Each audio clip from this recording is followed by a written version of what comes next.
Augustus Parker, 27, never expected a Sunday dinner to change his life forever. When I introduced my girlfriend to my parents, my father's dismissive words cut deeper than any knife. "She's a doctor, and you're just a Target cashier." 4 years of silence followed that moment.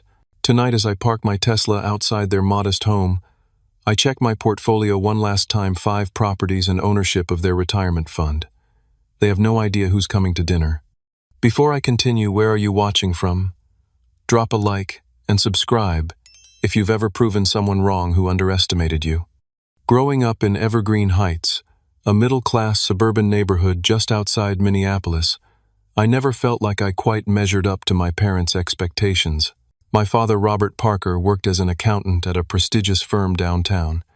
He wore crisp suits, carried a leather briefcase, and spoke in terms of financial stability and career advancement. My mother, Diana, taught English at the local high school, where she was known for her strict grading and high standards. Both valued education, professional success, and social status above all else. From my earliest memories, our dinner conversations revolved around academic achievements and career milestones. "Augustus, did you finish that extra credit assignment, or have you thought about which college will best position you for medical school?" They mapped out my entire life before I'd even started high school. My older sister, Amelia, thrived under this pressure. She was naturally studious, disciplined, and ambitious. By the time I was in middle school, she was already graduating with honors from Northwestern University and heading to law school. She became the golden child, the standard against which I was constantly measured and found wanting. It wasn't that I didn't try. I did well enough in school, mostly B's with some, as in subjects that interested me, but my strengths lay elsewhere. In connecting with people, understanding their needs, making them feel valued. I had a natural talent for diffusing tension with humor, for making friends across different social groups, for seeing possibilities where others saw problems. "Those aren't marketable skills, Augustus," my father would say whenever I mentioned my interest in entrepreneurship or sales. "You can't build a stable future on being likable." My mother would add, "We just want you to have options, honey. Good grades lead to good colleges, lead to good careers." I chose State University partly because it was affordable and partly because it offered a business program with an entrepreneurship track. This decision was met with thinly veiled disappointment. "State University is fine," my mother said, "but with your SAT scores you could have aimed higher." To help pay for college expenses, I took a job at Target. I started as a cashier, working evenings and weekends while taking classes during the day. I genuinely enjoyed the work, the rhythm of scanning items, the brief but meaningful interactions with customers, the satisfaction of solving problems efficiently. Within 6 months, I was recognized as Employee of the Month. My managers appreciated my reliability and positive attitude. Regular customers would wait in longer lines just to chat with me for a few minutes.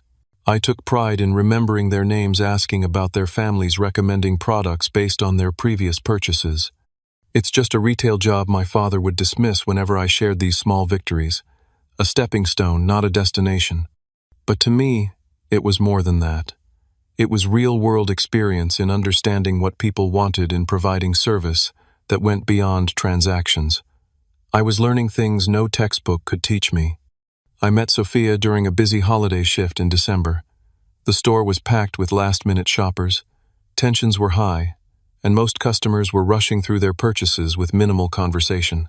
Sophia stood out immediately, a young woman with warm brown eyes and a patient smile, buying supplies for a children's hospital holiday party. Having trouble finding the child-safe scissors, I asked, noticing her frustrated expression as she approached my register. "Yes, I've been all over the store," she admitted. "We need 20 pairs for a craft project tomorrow." I called over to Miguel, a coworker who had just finished restocking that section. "Can you grab a box of the safety scissors from the back, the blue ones with the rounded tips?"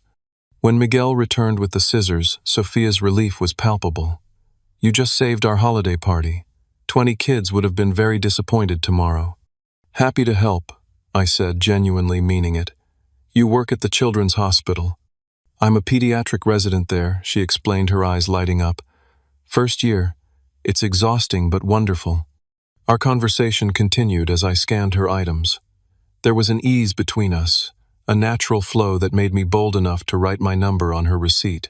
"In case you need emergency craft supplies in the future," I said with a smile. To my surprise, she texted me that same night. Our first date was coffee the following week. Our second was dinner at a small Italian restaurant.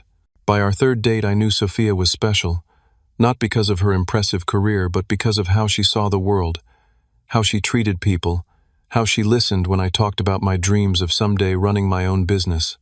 "You'd be great at that," she said without a hint of condescension. "You understand what people need before they even know it themselves." For 6 months, we built our relationship on mutual respect and genuine affection. Sophia never once made me feel lesser because I worked retail while finishing my business degree. If anything, she admired my work ethic and people skills. "I wish some of my colleagues had your emotional intelligence," she told me once. "Medicine isn't just about knowledge. It's about connecting with patients, making them feel heard." When Sophia suggested meeting my family, I hesitated.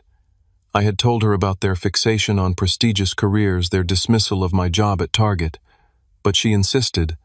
"I want to know where you come from," she said. "Besides, maybe they'll see you differently through my eyes." I wanted to believe she was right. I wanted to believe my parents could see past job titles to the person I was becoming. With hope and nervousness intertwined, I scheduled a Sunday dinner that would change everything. The day of the dinner arrived with perfect spring weather that belied the storm brewing inside me. I changed outfits 3 times before settling on a button-down shirt and khakis. Not too casual, not trying too hard. Sophia wore a simple blue dress that somehow made her look both professional and approachable. "You look beautiful," I told her. As we drove to my parents' house, my knuckles white on the steering wheel. "And you look like you're heading to your own execution," she replied, placing her hand over mine. "Relax. I'll charm them, you'll see." I parked in the driveway of the colonial-style house where I'd grown up. "Just prepare yourself," I warned. "They can be judgmental without realizing it." My mother opened the door before we could ring the bell. "Augustus," she exclaimed, pulling me into a stiff hug before turning her analytical gaze to Sophia. "And you must be the doctor we've heard so little about." "Sophia Rodriguez," my girlfriend replied with a warm smile, extending her hand. "It's lovely to meet you, Mrs. Parker." "Diana, please." My mother corrected her posture, relaxing slightly at Sophia's polished manner. My father appeared in the hallway, his assessing gaze moving between us. "Robert Parker," he introduced himself, shaking Sophia's hand firmly. "Come in, dinner's almost ready." To my surprise, the initial conversation flowed smoothly. My parents asked Sophia about her medical training, her specialty, her plans for the future. She answered graciously, while repeatedly trying to include me in the conversation. "Augustus has been so supportive during my insane residency schedule," she said. "Not many people would understand the demands." My mother nodded approvingly. "Education has always been important in our family. Amelia, Augustus's sister, is an attorney with Hendricks and Walsh now. Corporate law," my father added proudly. "Made junior partner last year." "That's impressive," Sophia acknowledged. Augustus mentioned she was very successful. The tension I'd been carrying began to ease as we moved to the dining room. My mother had prepared her signature roast beef with all the trimmings, clearly trying to impress. The conversation continued pleasantly through the appetizer and main course, though I noticed my contributions were often overlooked or redirected. It wasn't until dessert that the facade began to crack. My mother served her apple pie while asking, "So, Augustus, are you still at the store?" The slight pause before store carried volumes of disappointment. "Yes," I answered, straightening my shoulders. "Actually, I'm being considered for an assistant manager position after graduation next month." "Retail management," my father said flatly. "Is that the plan now?" "For the moment," I replied. "But I've been developing ideas for my own business. I've identified a gap in the market for personalized customer service in the home organization industry." My father's eyebrows rose. "Sounds risky. Startups have an extremely high failure rate." "Augustus has amazing insights into what customers want," Sophia interjected. "He notices patterns and preferences that others miss. His managers at Target have already implemented several of his suggestions for improving customer flow." My father's expression darkened. "Rearranging checkout lines is hardly preparation for running a business." The real world requires capital business plans, financial projections. I'm working on those too, I said, feeling my confidence waver under his dismissive gaze. My business professor thinks my concept has real potential. Professors, my father scoffed. Most have never run a successful business in their lives. My mother, sensing rising tension, attempted to change the subject. Sophia, tell us more about your plans after residency.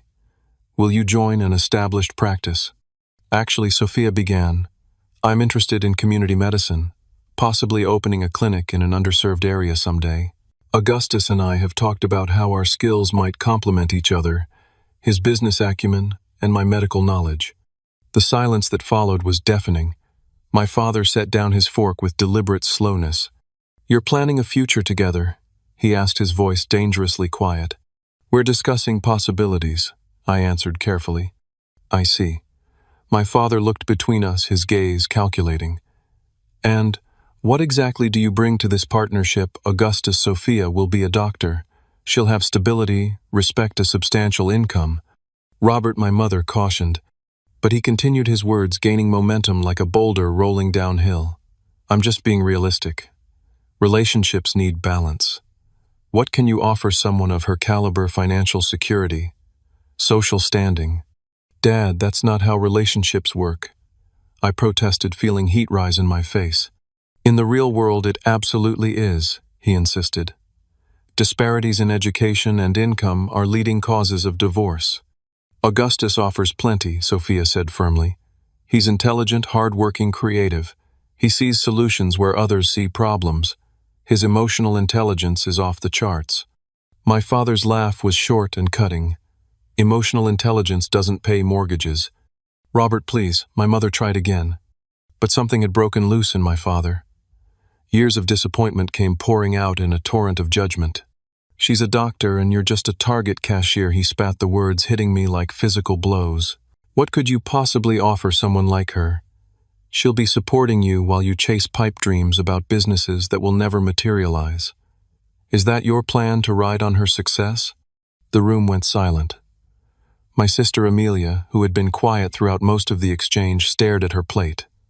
My mother covered her mouth with her hand. Sophia sat perfectly still, her face flushed with anger. I felt something crack inside me, not my heart or my confidence, but the invisible chain of approval I'd been seeking my entire life. I think we should go, I said quietly, standing up. Augustus, your father didn't mean. My mother began weakly. Yes, he did, I replied. He's been meaning it for years. Sophia stood beside me, her hand finding mine and squeezing tightly.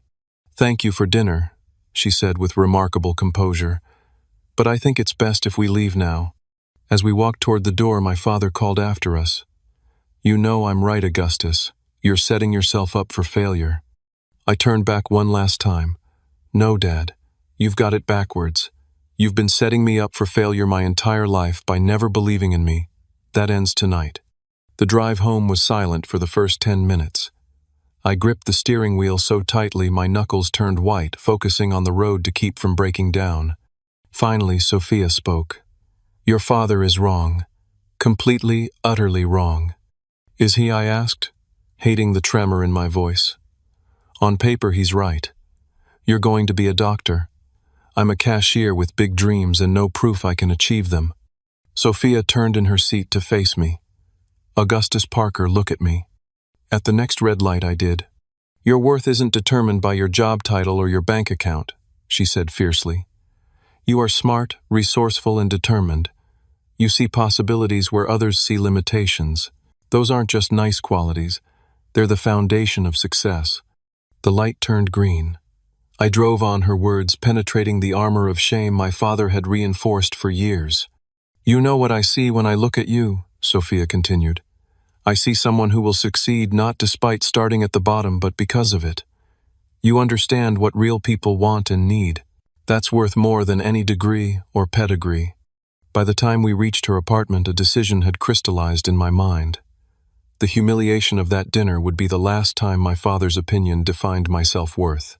I would prove him wrong not with words, but with actions. I'm done, I said as I walked Sophia to her door. Done trying to earn their approval. done measuring myself by their standards. "What are you going to do?" she asked. "I'm going to build something on my own terms," I replied.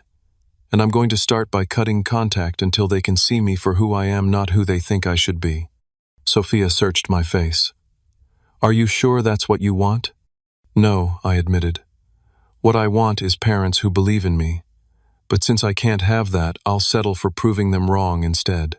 The decision to cut contact with my parents wasn't made lightly, nor was it executed in anger. The morning after the disastrous dinner, I sent a simple text to both of them. "I need time and space to pursue my own path without your judgment. Please respect my decision not to be in contact for a while." My phone buzzed almost immediately with my mother's response. "You're overreacting, Augustus. Your father was just concerned about your future." My father's message came an hour later. "When you're ready to have a mature conversation about realistic career goals, we'll be here." Neither message contained what I needed most: an apology, an acknowledgement that their words had been hurtful and unfair. So I didn't respond. Over the next few weeks, the messages continued. My mother sent tentative olive branches. "I made your favorite lasagna tonight," and "The dogwoods you planted in the backyard are blooming beautifully." My father took a different approach. "This silent treatment is childish, and you're only hurting yourself with this stubborn pride." I read each message but maintained my silence. It wasn't about punishment or revenge. It was about creating the space I needed to grow without the constant shadow of their disapproval. Sophia supported my decision but worried about the long-term implications. "Family is complicated," she said one evening as we sat on her tiny balcony watching the sunset. "You can distance yourself without cutting them off completely." "I'm not saying it's forever," I explained. "Just until I can face them as an equal, not as their disappointing son." "You were never disappointing," she insisted. "They just couldn't see your value." That conversation sparked something in Sophia. The following weekend, she invited me to brunch with her mentor, Dr. Marcus Chen, a pediatric surgeon who had taken Sophia under his wing at the hospital. Dr. Chen turned out to be nothing like I expected. Instead of the stern academic type, he was relaxed and approachable in jeans and a casual button-down shirt. After some pleasant small talk, he leaned forward with interest. "Sophia tells me you have entrepreneurial aspirations," he said, stirring his coffee. "What field interests you?" Cautiously, I outlined my ideas about personalized home organization services. To my surprise, he nodded with genuine interest, asking insightful questions about target demographics and scaling potential. "You've given this serious thought," he observed. "But if I may offer another perspective, have you considered real estate?" "Not really," I admitted. "It seems like you need significant capital to get started." Dr. Chen smiled. "Not necessarily. I bought my first property when I was a broke medical student, a rundown duplex that the bank was practically giving away, lived in one half, rented the other. That single decision changed my financial trajectory more than my medical degree."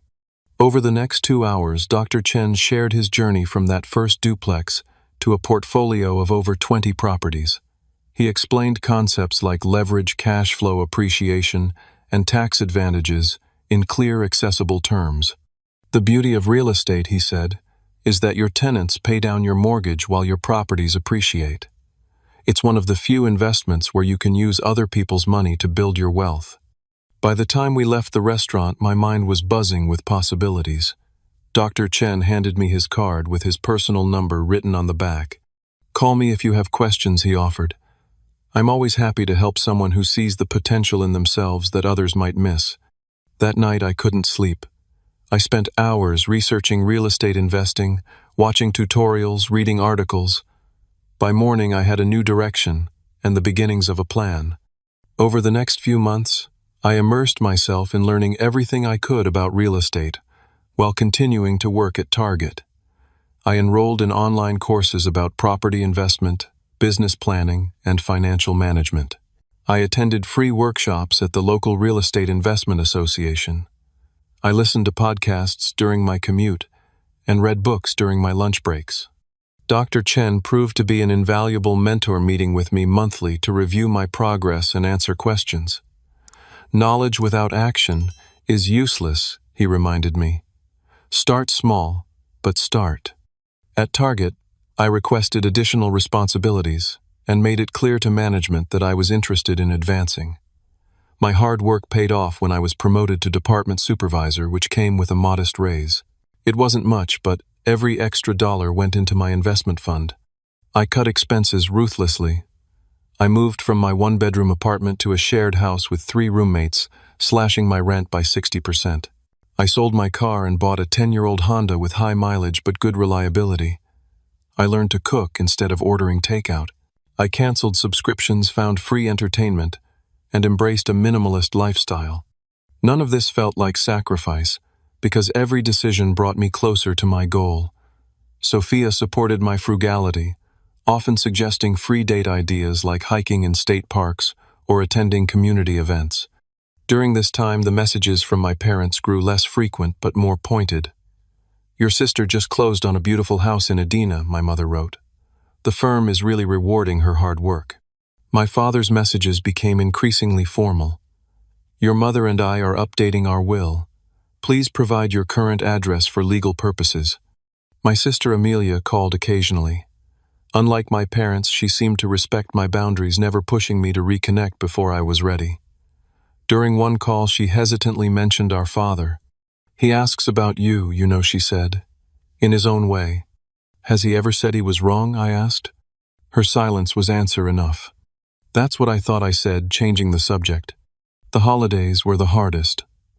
Thanksgiving, Christmas, my birthday. Each celebration highlighted the family-shaped hole in my life. Sophia invited me to join her large, boisterous family gatherings, which helped ease the loneliness. Her parents welcomed me warmly, never once asking about my job or income, only whether I was happy and treating their daughter well. The contrast between her family and mine couldn't have been starker. In their modest home filled with laughter and acceptance, I glimpsed what family could and should be. By the end of my first year of silence, I had saved almost $20,000 through aggressive saving and picking up weekend gig work. It wasn't enough to buy property in the city, but Dr. Chen connected me with a mortgage broker who specialized in working with first-time investors. "Investment properties are different from primary residences," the broker explained, "but there are programs for owner-occupants buying multifamily units. You could live in one unit and rent out the others." With Dr. Chen's guidance, I began hunting for my first property, not a fancy condo or a status symbol, but a solid investment that would generate passive income. The hunt took months of visiting rundown properties, researching neighborhoods, and analyzing potential returns. Meanwhile, life continued. Sophia completed another year of her residency. Our relationship deepened, despite the pressures of her demanding schedule and my single-minded focus on building financial independence. We supported each other's dreams without competition or comparison, a partnership model so different from what I'd observed between my parents. The silence between my family and me stretched on, but I was no longer the same person who had walked out of that Sunday dinner. With each passing month, with each small victory, I was becoming someone new, someone who defined success on his own terms. 13 months after cutting contact with my parents, I closed on my first property, a rundown duplex in a transitional neighborhood just outside the city center.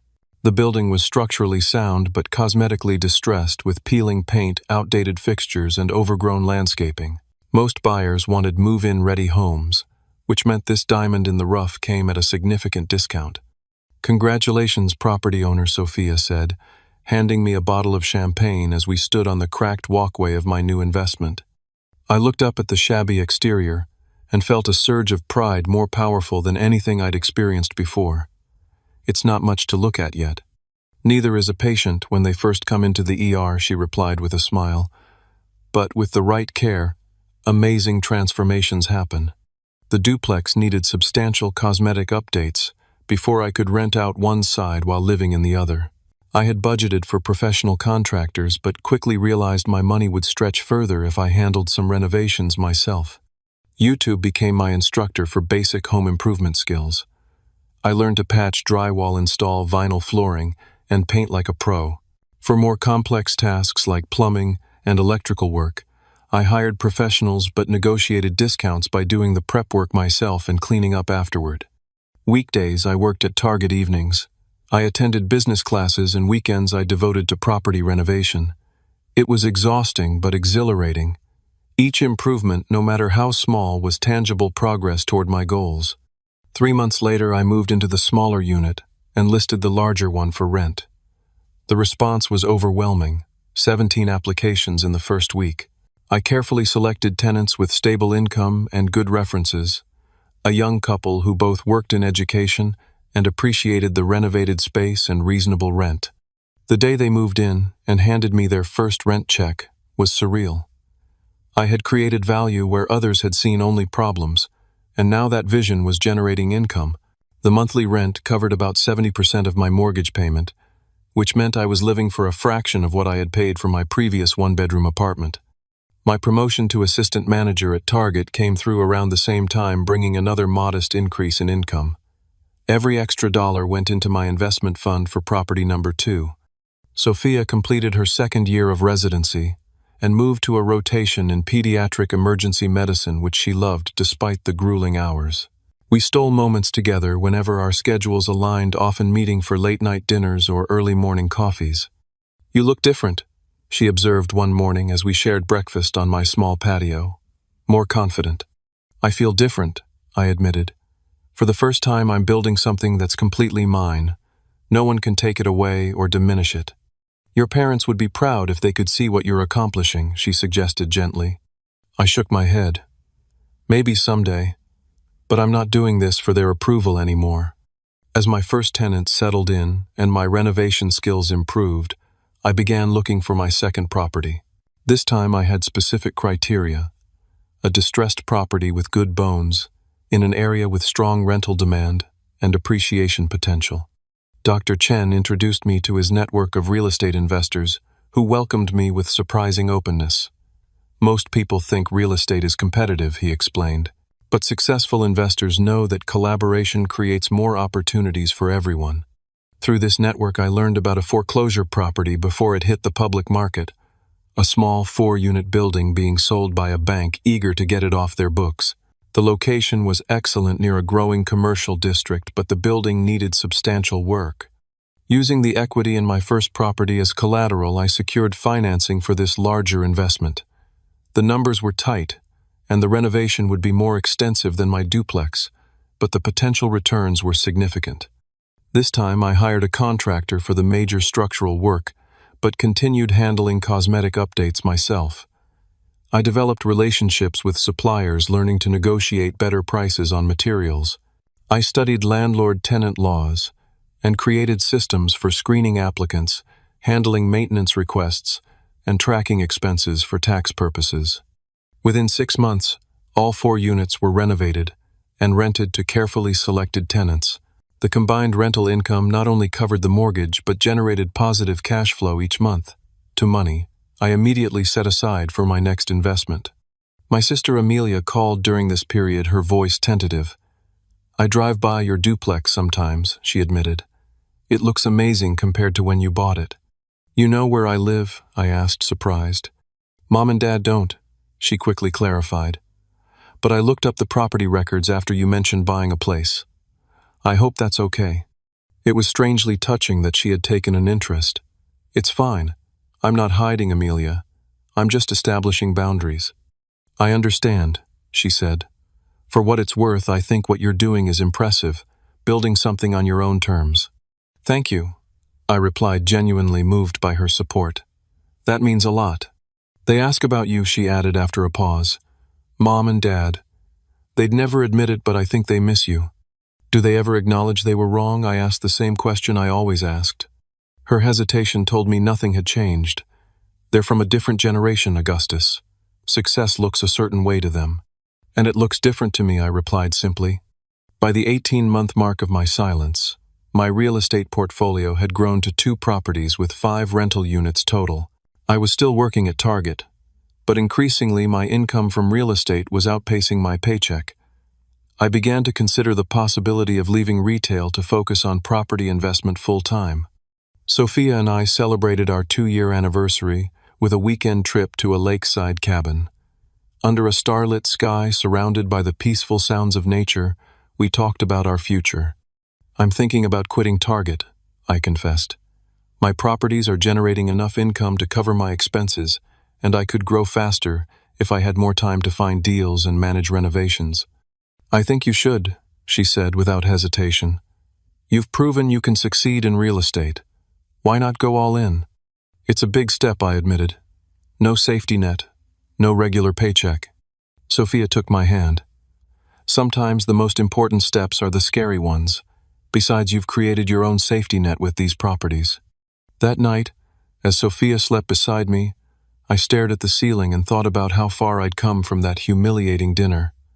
I wasn't just surviving, I was thriving on my own terms. And for the first time I began to consider what reconciliation with my parents might look like, not from a place of need, but from a position of strength and self-assurance. 2 years after walking out of my parents' house, I submitted my resignation to Target.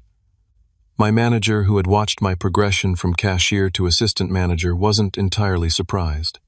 "I've always had a feeling you were destined for something different," she said during our exit interview. "Most people who talk about their side hustles never actually make the leap. You did." Leaving the security of a regular paycheck was terrifying and liberating in equal measure.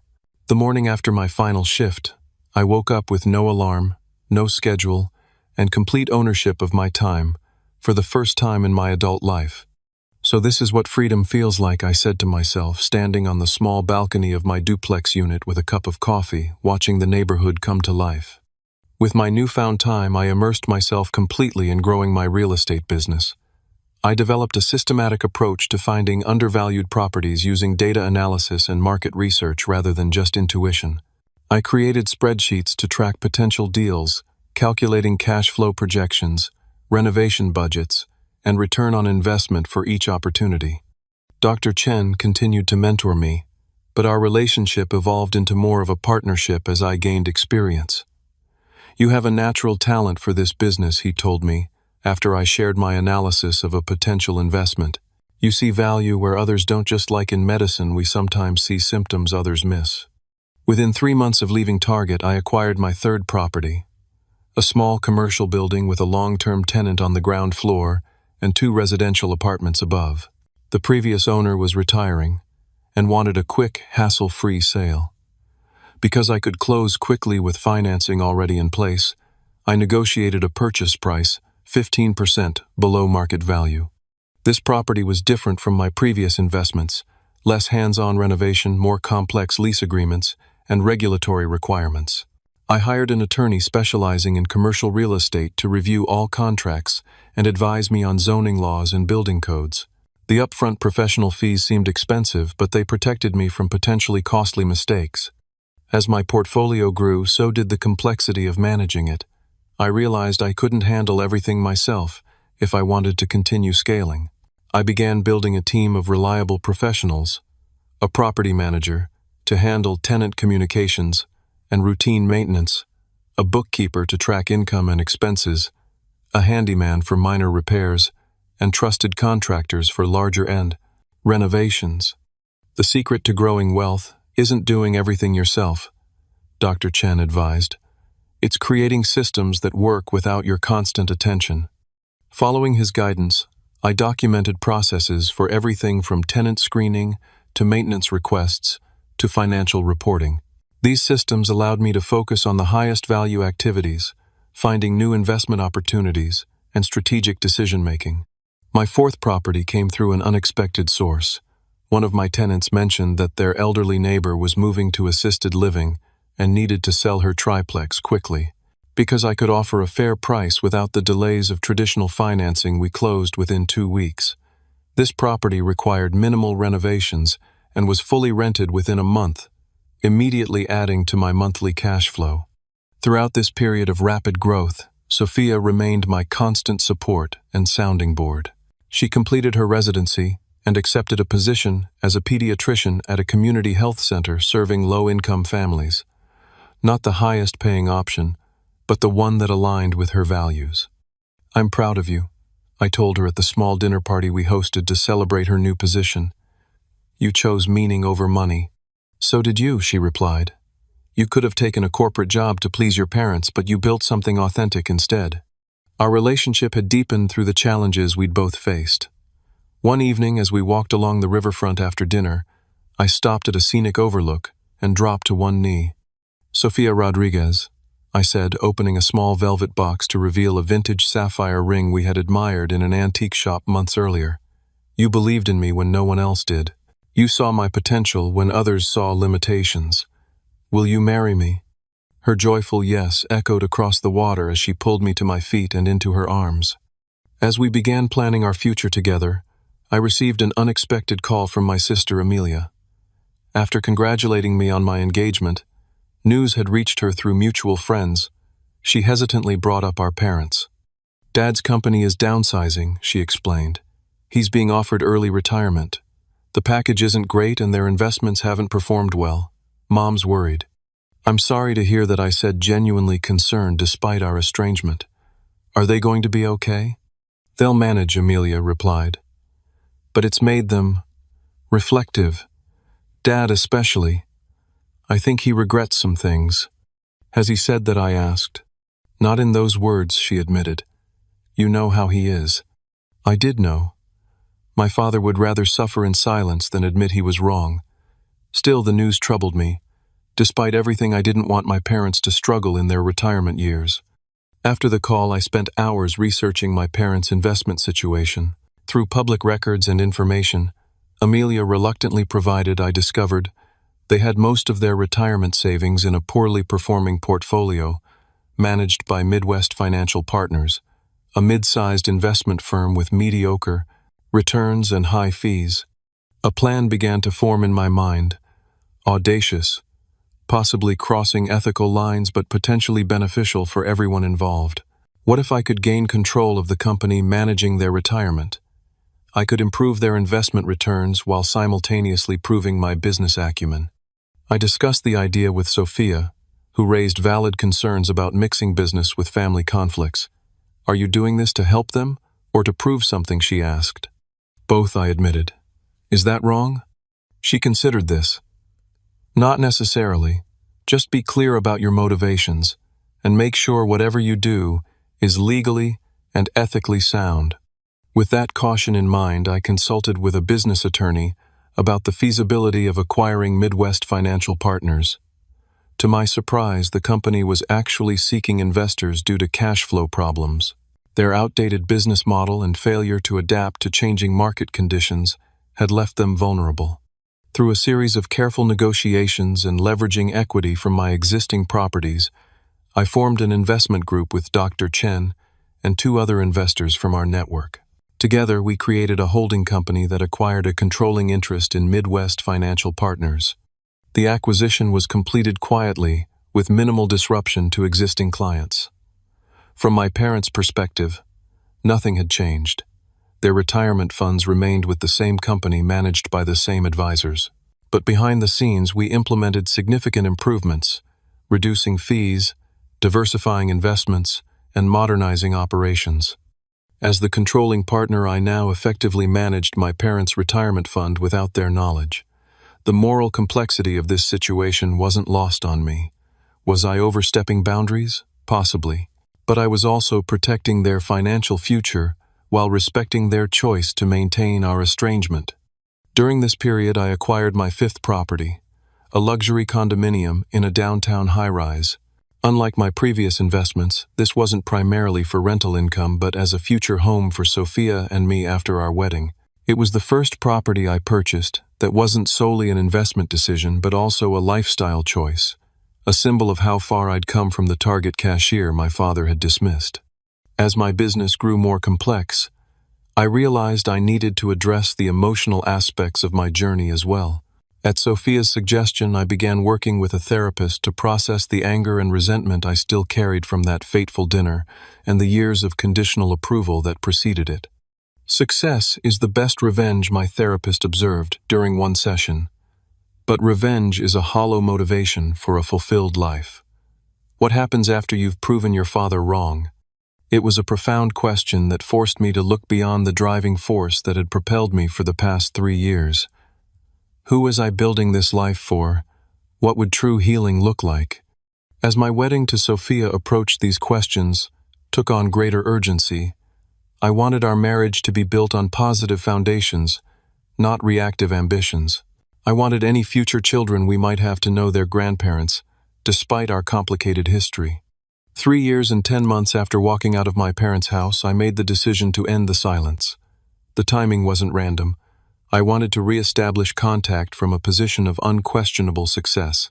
With 5 properties, a controlling interest in their investment firm, and a net worth that had already surpassed my father's at his career peak, I no longer needed their validation or approval. I reached out to Amelia to arrange a dinner at our parents' house, the same setting where everything had fallen apart 4 years earlier. The symmetry felt important, a closing of one circle and the beginning of another. "They don't know about your success," Amelia warned during our planning call. "I've respected your privacy." "Good," I replied.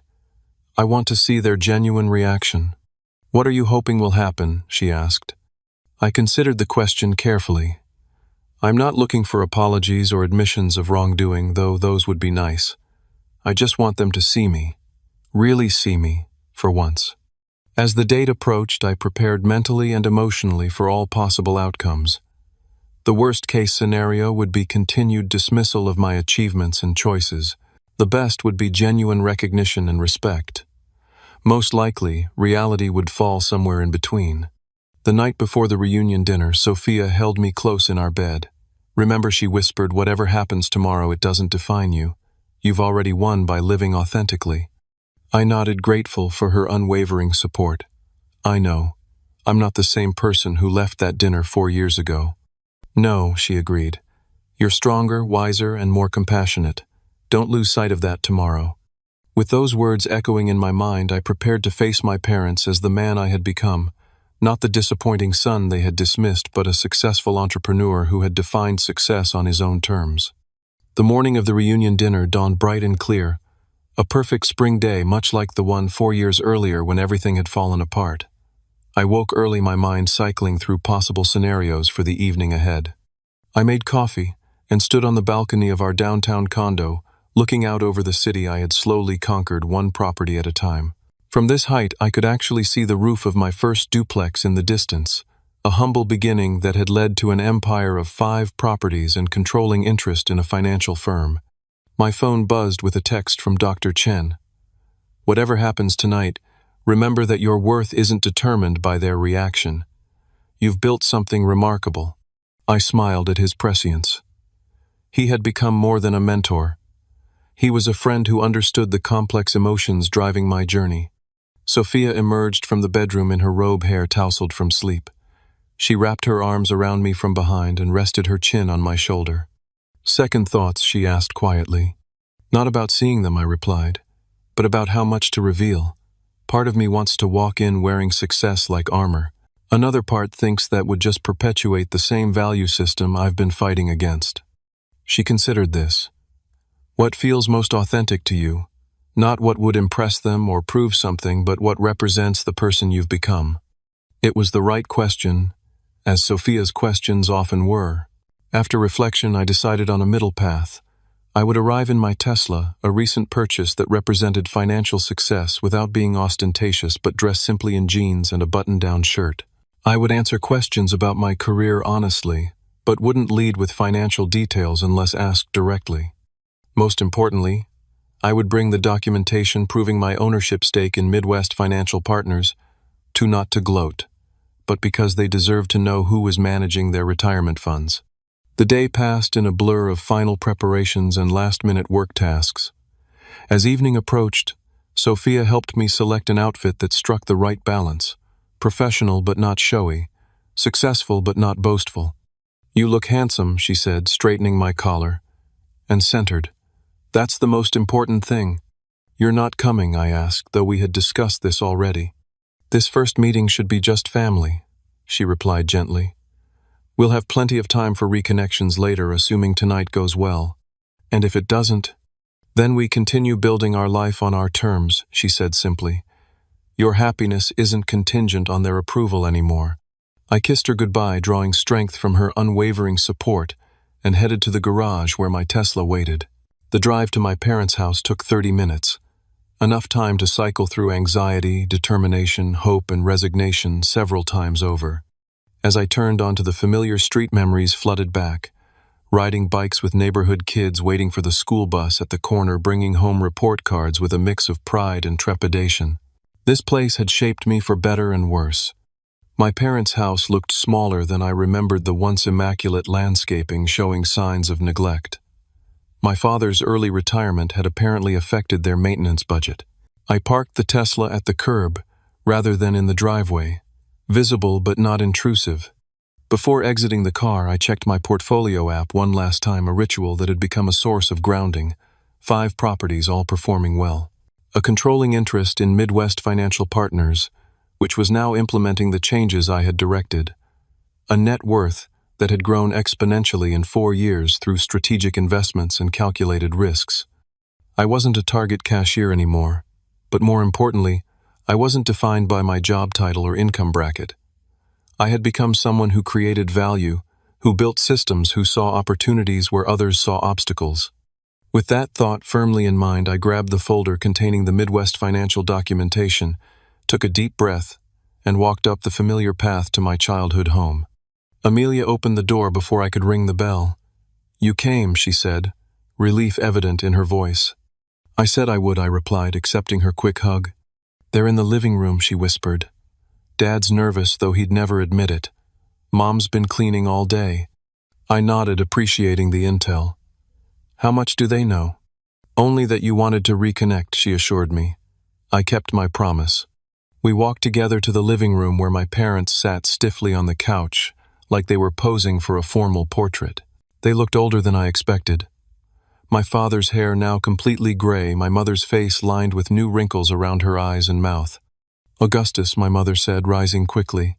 Her voice caught as she took a step toward me, arms half raised for a hug but hesitating, as if unsure of her welcome. I closed the distance between us, allowing the embrace. "Hi, Mom." She held on longer than was comfortable, her body trembling slightly. When she finally pulled back, her eyes were bright with unshed tears. "You look well," she managed. My father remained seated, his posture rigid. "Son," he acknowledged with a nod. "Dad," I replied, maintaining eye contact but not approaching for physical contact he clearly wasn't ready for. An awkward silence fell over the room. 4 years of absence created a chasm that pleasantries couldn't bridge. Amelia jumped in. "I'll check on dinner. Why don't you all catch up?" She disappeared into the kitchen, leaving me alone with my parents. "Please sit," my mother urged, gesturing to an armchair. "Can I get you something to drink? Water, coffee?" "Water would be fine," I said, taking the offered seat. As she hurried to the kitchen, I was left facing my father across the coffee table. He cleared his throat. "That's a Tesla outside." "Yes," I confirmed. "Rental?" he asked, his tone suggesting he couldn't imagine any other explanation. "No, it's mine," I replied evenly. His eyebrows rose slightly, but he said nothing more, as my mother returned with a glass of water. So she began, her voice artificially bright. "Amelia mentioned, you're engaged to Sophia." "Yes," I confirmed, grateful for the neutral topic. "She's completed her residency now. She's working at Riverside Community Health Center as a pediatrician." "That's wonderful," my mother said. "We always thought she was lovely." I bit back, a reminder that their last interaction with Sophia had been anything but appreciative. Instead, I simply nodded. "And what about you?" my father asked, his gaze direct and assessing. "Still in retail?" The question was exactly what I'd expected, the same dismissive tone, the same assumptions. But unlike 4 years ago, it didn't trigger shame or defensiveness. "No," I replied calmly. "I left Target about 2 years ago. I'm self-employed now." "Doing what exactly?" he pressed. "Real estate investment and property management primarily," I said.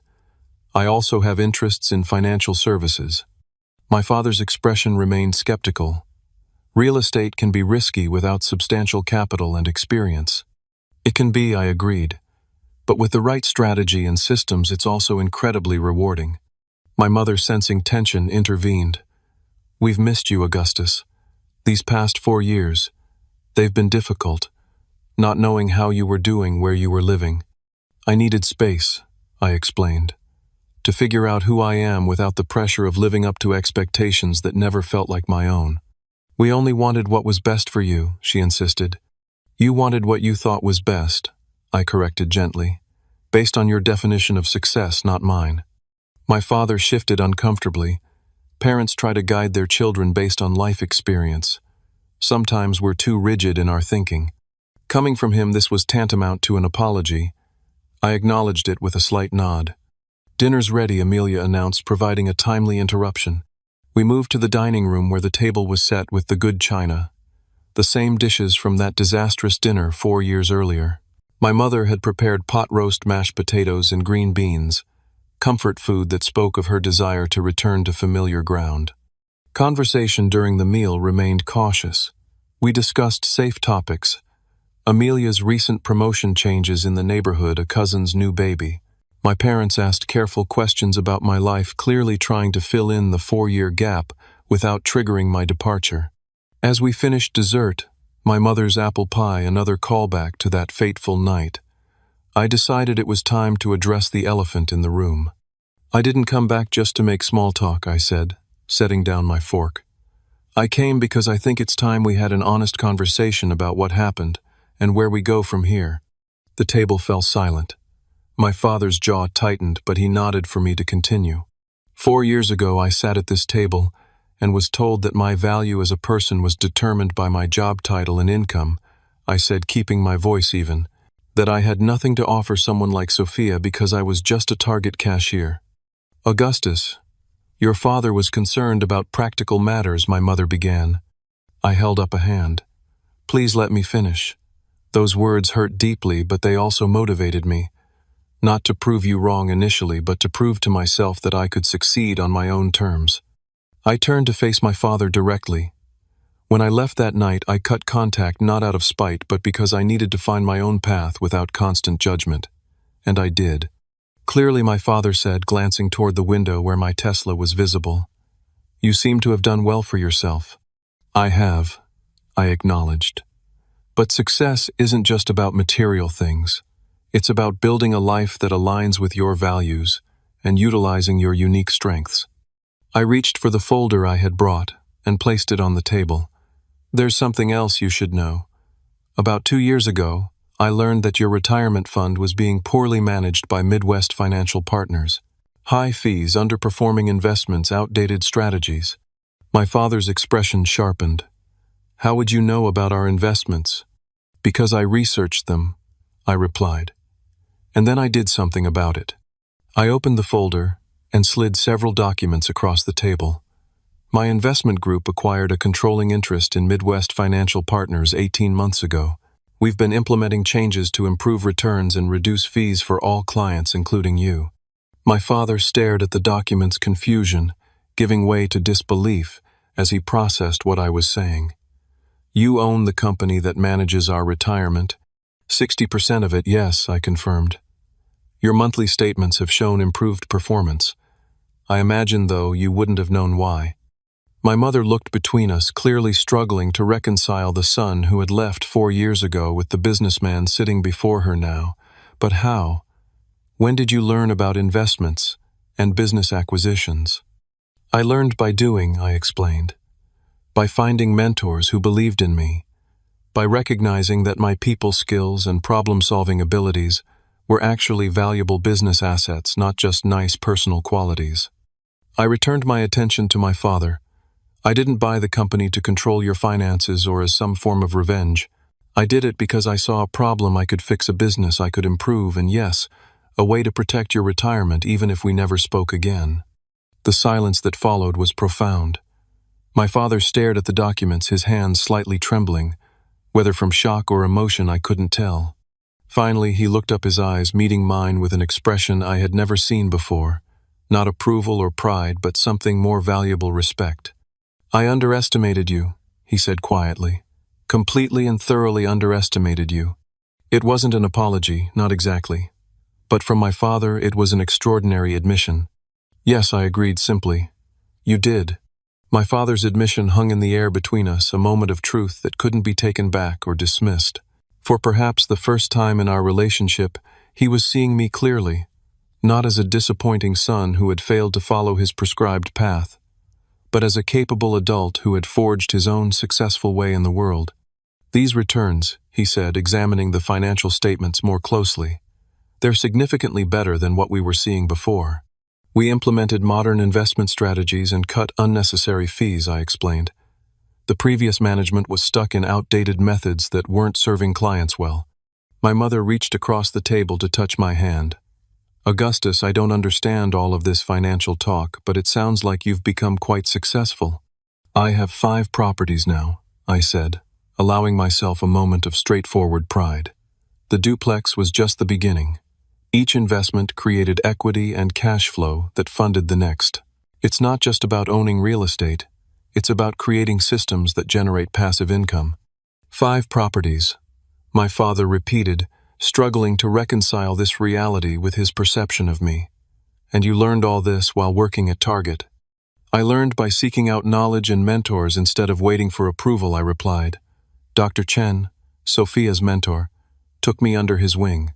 He showed me that real estate could be a path to financial independence. From there I studied networked and took calculated risks. My sister Amelia, who had been quietly observing this exchange, finally spoke up. I've seen his properties, Dad. They're impressive. Augustus has a talent for seeing potential where others don't. My father nodded slowly, processing this information. And this is what you meant by being self-employed, managing these properties. That and other investments I confirmed. My time is my own now. I can focus on opportunities that align with my values and strengths. Like buying our investment firm, my father said, a hint of his old skepticism returning. That was a business decision that happened to have personal implications, I clarified. The firm was underperforming and undervalued. We saw an opportunity to improve operations and returns for all clients. My father studied my face, searching for signs of vindictiveness or triumph. Finding none, his expression softened almost imperceptibly. It must have been satisfying, he said, knowing you controlled our financial future after what I said to you. I considered deflecting with a joke or platitude, but decided honesty was more important. There was a certain symmetry to it, I admitted. But it wasn't about revenge. It was about proving something to myself, not to you. My mother, who had been unusually quiet, suddenly stood up with tears streaming down her face. I'm so sorry, Augustus. We should have supported your choices. We should have seen your potential. Mom, it's okay. I began, uncomfortable with her display of emotion. No, it's not, she insisted. Your father and I were wrong. We were so focused on traditional paths to success that we couldn't see you were creating your own. My father cleared his throat, clearly struggling with his own emotions. Your mother's right, he said gruffly. I was wrong about you, son. Completely wrong. The admission I had once desperately wanted now felt almost unnecessary. I didn't need their validation anymore. I had proven my worth to myself. Still hearing those words lifted a weight I hadn't realized I was still carrying. Thank you for saying that, I replied simply. But why come back now? My father asked. Why not earlier? Or never? It was a fair question. I needed to be sure I was reconnecting from a position of strength, not need, I explained. And honestly, I needed time to work through my own anger and resentment. Are you still angry? My mother asked hesitantly. No, I realized, somewhat surprised by the truth of it. Not anymore. The past 4 years have been about building something positive, not dwelling on negative emotions. And you've built something remarkable, Amelia said, with genuine admiration, not just financially, but personally. You seem centered in a way you never were before. I smiled at my sister's perceptiveness. That's largely thanks to Sophia. And therapy, I added, watching my father's eyebrows rise at the mention of mental health support. Processing what happened that night, and throughout my childhood, was essential to moving forward. My father shifted uncomfortably but nodded. I suppose we all have blind spots when it comes to how we affect others. Coming from him, this was a profound acknowledgement. I have something else to show you, I said, pulling out my phone and opening my photo gallery. I passed it to my mother, displaying pictures of the various properties I had acquired and renovated. Oh my, she exclaimed, swiping through the images. These are beautiful, Augustus. You did all this yourself. I did the renovations on the first 2 properties, mostly myself, I explained. As the business grew, I built a team of contractors and property managers. That's another lesson I learned. Success isn't about doing everything yourself. It's about creating systems and finding the right people. My mother passed the phone to my father, who examined each photo with careful attention. "You have a good eye," he admitted. "These improvements add significant value." "That's the whole point," I agreed. Find properties with potential, improve them strategically, and either hold for cash flow or sell for profit. "And now you're getting married," my mother said, bringing the conversation back to personal matters. "When is the wedding?"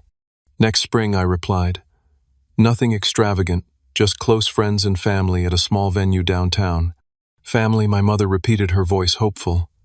"Does that include us?" The question hung in the air, representing so much more than a wedding invitation. It was about whether I was willing to rebuild our relationship to allow them back into my life after 4 years of silence. "I'd like it to," I said honestly, "but things need to be different. I'm not the same person who left that night, and our relationship can't be the same either." "What do you need from us?" my father asked, surprising me with his directness. "Respect," I replied without hesitation. "Not approval or agreement with all my choices, but basic respect for my autonomy and abilities." He nodded slowly. "I think you've more than earned that." My mother wiped away fresh tears. "We've missed so much of your life, Augustus. Your first property, your business growth, your engagement. I don't want to miss any more." "Neither do I admitted. "Despite everything, you're still my parents. I'd like Sophia and I to have you in our lives and someday in our children's lives." "Grandchildren," my mother whispered, a smile breaking through her tears. Eventually, I clarified. "We're focusing on our careers first." My father, who had been examining the investment documents again, looked up with an expression of genuine curiosity. "I'd like to understand more about how you built all this." "Not to judge," he added quickly, "but to learn." "Clearly your approach has merit," I failed to recognize. It was perhaps the most meaningful olive branch he could have offered, an acknowledgement that he had something to learn from me, a reversal of our previous dynamic. "I'd be happy to explain," I said. "Maybe we could meet for lunch next week. There's a restaurant near my downtown property I think you'd enjoy." I'd like that he agreed. As the evening drew to a close, I felt a sense of completion that had nothing to do with proving my father wrong, and everything to do with personal growth. The journey from target cashier to successful investor hadn't been about revenge or validation. It had been about discovering my own definition of success. Standing on my parents' porch as we said our goodbyes, my father awkwardly extended his hand. I took it, then pulled him into a brief hug instead. "I'm proud of you, son," he said gruffly as we separated. "Not because of the Tesla or the properties, but because you had the courage to forge your own path." "Thank you," I replied, recognizing the significance of words I had once desperately craved. "That means a lot, even if I no longer need to hear it." As I drove home to Sophia, who was waiting eagerly to hear how the evening had gone, I reflected on the lessons of the past 4 years. Success isn't measured by job titles or income brackets, but by living authentically and utilizing your unique strengths. Validation from others is fleeting. Self-belief is enduring. And sometimes, the greatest act of self-respect is walking away from toxic situations until you can return on your own terms. Most importantly, I had learned that true wealth isn't counted in properties or bank balances, but in personal growth, meaningful relationships, and the freedom to define success for yourself. 4 years ago, I left my parents' home as just a target cashier in their eyes. Tonight, I returned as a successful investor and businessman by any measure. But the real transformation wasn't in my financial status. It was in recognizing that my worth had never been determined by either role. As I pull into the garage of our downtown condo, I can't help but smile at the journey life has taken me on. From being looked down upon as just a cashier to building a real estate empire and securing my parents' retirement, I've come full circle. What's your story of proving someone wrong who underestimated you? Drop it in the comments below, and don't forget to like, subscribe, and share this video if my journey resonated with you. Remember, success is the best response to those who doubt you, but healing comes from within. Thank you for listening, and I hope my story inspires you to create your own path to success, however you define it.